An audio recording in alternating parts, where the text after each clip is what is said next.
So I recently visited Kings Dominion. Again, which if you didn't know, it was my childhood park. I used to go there all the time before I moved, so I know just about everything about this park from twisted timbers to flying eagles. Yeah. Anyways, let's get into... Like I said in the past, entrances for theme parks are crucial for giving visitors a memorable start at a theme park. Either if it's a giant roller coaster that gets them hyped up, or beautiful landscaping and shops that mesmerize them. Well, Kings Dominion has both and then some. Right there is Dominator, the longest B&M floorless coaster next to the parking lot. And before you even enter the park, there are some beautiful arrays of flowers. And then after entering, you see a world-class, recently refurbished International Street with tons of restaurants and souvenir shops. Once you get into the park, you really want to get on some great... Okay, I'm quickly going to clear up that Kings Dominion strengths aren't necessarily roller coasters, even though they do have a very strong lineup of them. Kings Dominion has America's best 1-2 punch, yes, even over Cedar Point. Starting off with my number one in the park. Gentlemen, start your engine! Oh yeah, let's go! Up to the brake run, this thing never lets up. People make it out to be so intense that it makes people black out, but it really is that intense. I-305 maintains its speed so well throughout the ride, it's an insane feeling. And honestly, I'm not going to count out the airtime hills because they give decent floater. Anyway, moving on to Twisted Timbers. I'm not joking when I say this is better than Steel Vengeance in my opinion. Flame as much in the comments as you want, but it's true.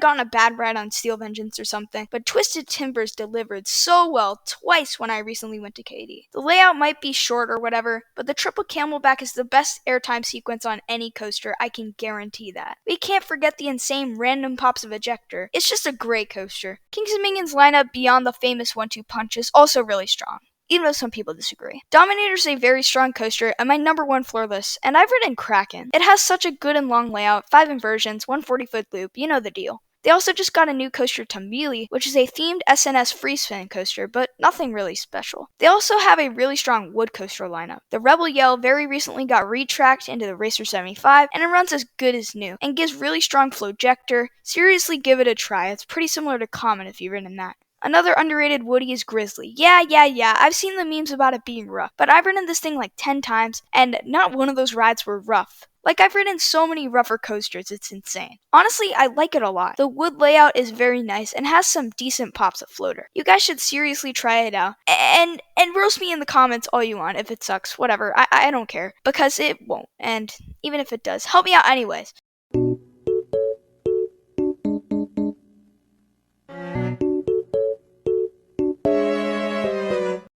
Yeah, that does it for coasters. Then let's move on to... I always thought that Kings Dominion just had the normal flat ride collection for Cedar Fair parks, but then I saw Carowinds. Anyways, they got a pretty tall gyro drop tower, a Windseeker, and a Delirium.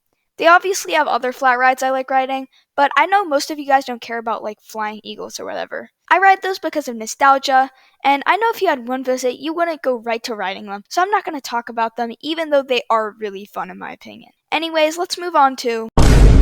Again, I thought that Kings Dominion had the normal water ride collection, but this time I was at least kinda right. Yeah, every park has a log flume and rapids ride, but not all of them are in the beautiful wood setting, and yes, I will touch more on that in a bit. Again, I will always ride these for nostalgia, but I think you should give the water rides a shot because of the uniqueness of them.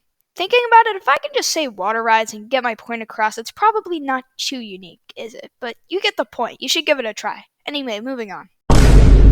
Like I say in all my reviews, the little things are just as important as the coasters. The little things include ops, theming, food, landscaping, layout, etc. The ops were average, that's all I gotta say, they're average. Nothing special, but they do nothing wrong. The theming at this park used to kinda suck. I don't know, maybe I'm just too used to Universal and Disney theming. But the new Jungle Expedition area with Tumbili is pretty darn good. They have shows, themed rides, and that's pretty much it. They added Tumbili there, the rethemed Avalanche, the bobsled ride, to Reptilian, and it looks pretty good. Obviously not as good as Safari Village without Volcano, but it's better than nothing. The food is average except International Street and this one pizza place over there on the map that I always remember was really good. You know how I said the coasters aren't the highlight of Kings Dominion? Well, I wasn't lying for once. The landscaping of Kings Dominion is what I think makes this park special. You don't see it in videos, but International Street got redone recently and it looks great. Great flower groupings can be seen throughout the park, and it makes the park seem so much brighter. There's also a ton of shade throughout the park, no matter what anyone says, I always find shade, because of the wood setting, which is also very cool. Last but not least is the water park Soak City got a huge expansion the same year International Street did. It got some track door slides and some other tube slides. It looks great and now very accessible because of the new entrance. Like, I accidentally went into Soak City on my last trip there. What I'm trying to get here is Soak City is worth going to finally. The last thing I'm going to talk about is on-site hotels. Like I say in all my other reviews, on-site hotels are important because it's nice when they're there, but it sucks when they aren't. I'm sorry to say that there's no on-site hotels here. However, if you do decide to visit, make it a double park trip and do King's Dominion your first day and drive the hour to BGW the second day, because, well, that's what I did. Well, that's King's Dominion for you. Comment any questions you have below, and I hope this helped you out with whatever you're looking for. So I guess I'll see you later, hopefully.